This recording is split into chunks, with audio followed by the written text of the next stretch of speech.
तुलसीदास ने, राम ने और कृष्ण ने, नारद जी ने और महात्माओं ने आगे आने वाले समय को बताया। वर्तमान वो सन 75 में जो शासन था उसने सोचा कि ऐसे लोगों को हैरान किया जाए। तो आपको मालूम है कंस ने भी कृष्ण के माता पिता को हैरान किया, जेल में बंद किया। कबीर और तुलसीदास को भी बंद कर दिया। बड़े ध्यान से आज सुनिए, भगवान राम को भी रावण पाताल लोक में लेके चला गया था और वहां भी उसने राम को भी जेल में बंद कर दिया था। और बहुत से लोगों ने ऐसी यातनाएं, रावण ने ऋषियों के खून को खींचा। परिणाम क्या हुआ तो आपको जानते हैं।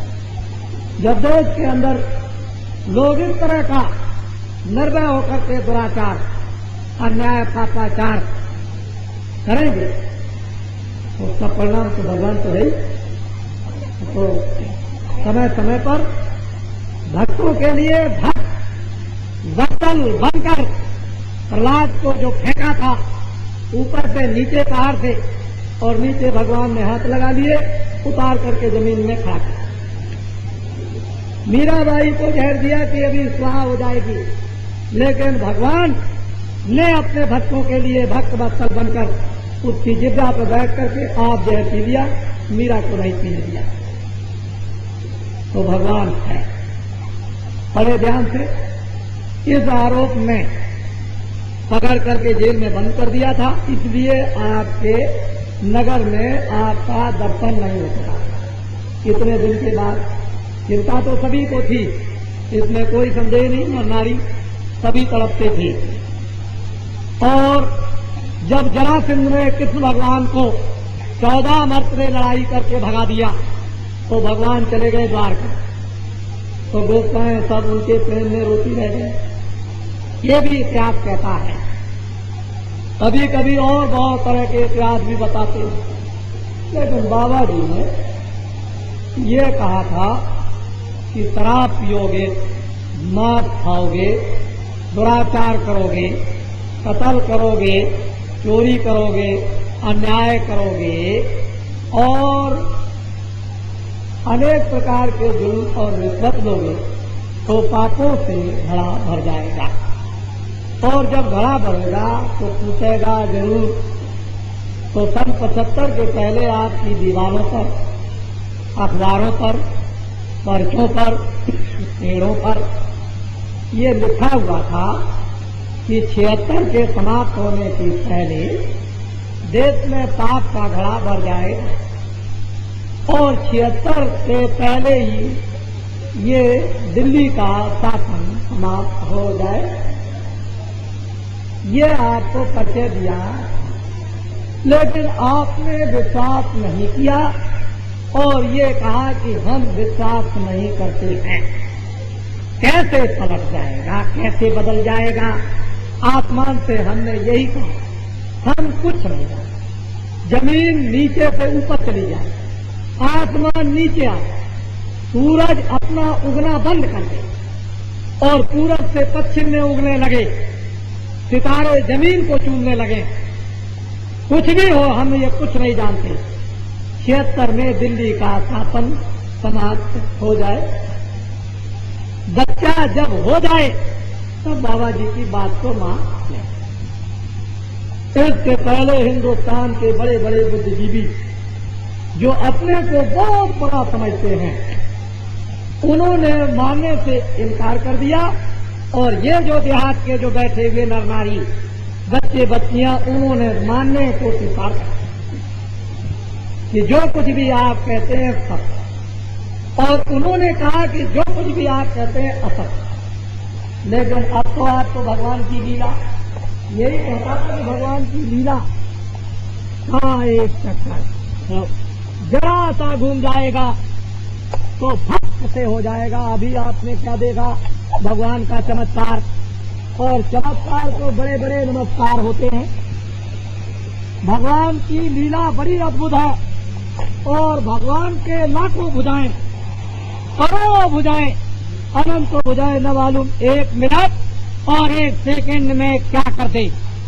आपको तो कुछ नहीं, लेकिन दिल्ली के अहंकारियों ने जो ये समझते थे हमको कौन बदल सकता है और कौन हटा सकता है, खुदा भी ऊपर से नीचे आ जाए, भगवान भी आ जाए, हिंदुस्तान के सब महात्मा मिल जाए, लेकिन हमको कौन हटा सकता है। ये दिल्ली के लोगों की गरज थी, हमको कौन हटा सकता है, खुदा भी यहाँ पर आ जाए, ये था ये दुनिया का। और ऐसे हमने जेल के अंदर में सुना, अखबारों पर हिंदुस्तान के महात्माओं की भविष्यवाणियों को खत्म कर दिया। ये आवाजें अखबार में निकलती थी। बाबा जी ने अंत में ये कहा कि 31 मार्च सन 77 को समाप्त है और 77 में भगवान की मालूम क्या लीला हुई, इस रास्ते से इस रास्ते से इस रास्ते से उस रास्ते से जो भी कोई उधर से आता हुआ ट्रैक्टर लादा पकड़ लिया, रास्ते में ले गए, इधर गए, वहां गिरा दिया और झट से नस काटी छोड़ दिया। लाखों हिंदुस्तान में आदमी मर गए और किसान महीनों महीनों नहीं 6-6 महीने तक खेतों में छुपे रहे, शहरों में सामान खरीदने नहीं आते थे। कोई बेचारी बूढ़ी माताएं और बूढ़े जो हमारे घर में रहते थे, जो धीरे धीरे चलते वो सामान लेने नमक मिर्चा खरीदने आते थे, अगर जवान कहीं चला गया तो फौरन पकड़ लिया जाएगा। लेकिन इस पर भी क्या हुआ कि लोगों ने हिम्मत की कि हमने तो पहले नस कटवा ली, ये सर्टिफिकेट। जब शहर के करीब गए तो पकड़ लिए, उन्होंने कहा कहाँ लिए जा रहे हैं कि तुम्हारी नसबंदी होगी। कह लगे देखो ये सर्टिफिकेट है, कह लगे ये कुछ नहीं, अभी आपकी नस अभी काटी जाएगी। अरे भाई सर्टिफिकेट है, कह लगे कुछ नहीं, बस नस काट दिया और 2 दिन के बाद मर। यानी ये ऐसा प्रकोप कैसा आया। तो फिर जब चिल्लाने लगे तो भगवान से प्रार्थना की गई, बच गया। बड़ी भारी मुसीबत से अब की बार अगर दिल्ली का शासन आ जाता और तुम बैठा देते तो तुम्हारी ये टांगे आगे तक काट दी जाती, ये सब, और ऐसा करोड़ों आदमियों को मार दिया जाता और तुम्हारे लिए कोई कचहरी वगैरह नहीं होती। ऐसा वक्त आने वाला तुम्हारे सामने, यानी पापों का घड़ा भर गया था उससे, लेकिन वो तो भगवान से प्रार्थना की गई तो कुछ कृपा हो गई।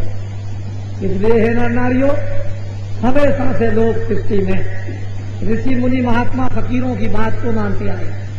तुम्हारा भी धर्म कर्तव्य है, फर्ज है तो ऋषि मुनि महात्मा फकीरों की बात को मानो। वो मानव के हित के लिए, इंसान की भलाई के लिए, आदमी के सुख के लिए, आत्माओं के कल्याण के लिए हमेशा सख्त परिश्रम मेहनत लोगों के साथ में करते रहे, अब भी करते हैं। तो सीधी सादी बात आपके सामने आई और वो ये है कि अब आपने एक जमाना भगवान की कृपा का बदलते हुए देखा और एक लोगों में धर्म जागृति, धर्म भाव अथवा ईश्वर का थोड़ा बहुत विश्वास आया कि ये काम ईश्वर ने किया है, आदमी के ईमान का नहीं। हम भी वही बात करते हैं कि भगवान ही ने किया, इसमें कोई संदेह वाली बात नहीं, लेकिन उसकी कृपा को समझो तो कम से कम तो बातें आपके सामने आए। अब मैं कुछ और न कहकर के थोड़ी बात कहूंगा। जेल जीवन का अनुभव हमने भी किया और लोगों ने भी किया और बड़ा दुखित अनुभव, लेकिन कुछ नहीं, बड़े बड़े भक्तों को सूली पर चढ़ा दिया और हंसी खुशी से चले गए। ईसा मसीह को कीड़ियों को ठोक करके और वो सूली पर चढ़ा दिया, किसी को तलवार से गर्दन काट के चढ़ा दिया, किसी को किसी तरह से। तो इस तरह से नाना लोगों को यातनाएं आज के लिए उठानी पड़ी। और हमने तो सन 75 में जेल जाने के पहले आपके स्पीकर ने कहा कि आप हमको भी बंद करके देख लीजिए, अगर आपका पत्ता न पलट जाए तो मुझसे कहिए। बिल्कुल ओपन सत्संग मीटिंग में स्पीकर सुभाष चौक में कह के गया और लोग प्रयास कर रहे थे क्योंकि बाबा जी भगत की बातें बताते हैं। हमारी तरह से और लोगों की तरह से किसी का नाखून उतार लिया, नंगा करके 10-10, 12-12, 25 वर्ष की बच्चियों को मारा गया, बच्चों को मारा गया, आदमियों को उल्टा टांगा गया। इस 21 महीने के अंदर आपात स्थिति में बड़े भारी नादिरशाही यानी जुर्म हुए हैं, मामूली नहीं, उनके घर की गरीबों की संपत्ति को लेकर चले गए। लेकिन आपात स्थिति में कोई नहीं बोला कि ये काम अच्छा नहीं, इसको मत करो। बाबा जी ने फिर भी कहा। बाबा जी के भक्तों ने एक आवाज उठाई, ये ठीक नहीं।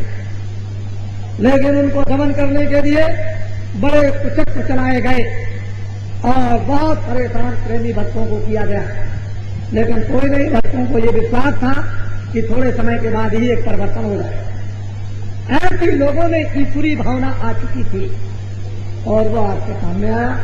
आप हमेशा विश्वास करते रहिएगा, भगवान का विश्वास रखिएगा। क्यों कि हम जो कुछ भी बोलते हैं वो किसी के आधार से बोलते हैं। मेरा आधार कोई मंच पर बैठकर खड़े होकर के बात नहीं किया करते, जो होने वाली बात होती है उसी को कहा करते। जेल पर निकलने के बाद कई लोगों को 3 अप्रैल से लेकर के और 14 अप्रैल तक ये कहा कि अगले महीने में यानी प्रांतों का भी शासन अधिकांश में समाप्त हो जाएगा और वहां कुछ दिन के लिए राष्ट्रपति शासन होगा और चुनाव हो जाएगा। उस चुनाव में, सभी चुनाव में एक बारी परिवर्तन हो जाएगा। जिनका उस समय पर शासन वो सब खत्म हो जाएगा।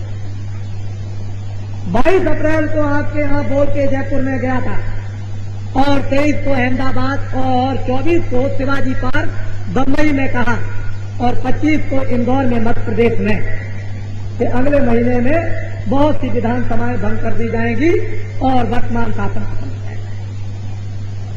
ये बातें लोगों को जब सुनाई, मैंने उनसे यही कहा कि आपने बड़ी चीज तो देख ली दिल्ली की, ये छोटी चीज भी देख लीजिए आप। अभी आपके सामने हुआ जाता और बड़े ध्यान से बाबा जी की बात को सुनिए। तो निराधार कोई बात नहीं होती है। जब कभी भी कुछ बोलेंगे, साथ ही निकलने के बाद 14 अप्रैल को एक घोषणा की कि अयोध्या के उत्तर दिशा में सरजू जी पामन के किनारे एक साकेत महायज्ञ होगा और 15 दिन के इंतजाम, 15 दिन के प्रचार से जो 12 वर्षीय कुंभ लगा करता है प्रयागराज या उज्जैन में या नासिक में या हरिद्वार में, उसको भी उस नर नारियों की भीड़ में समाप्त कर दिया, फेल कर दिया। इतना बड़ा जनमानुष अयोध्या सरजू जी के उत्तर उस पावन तट पर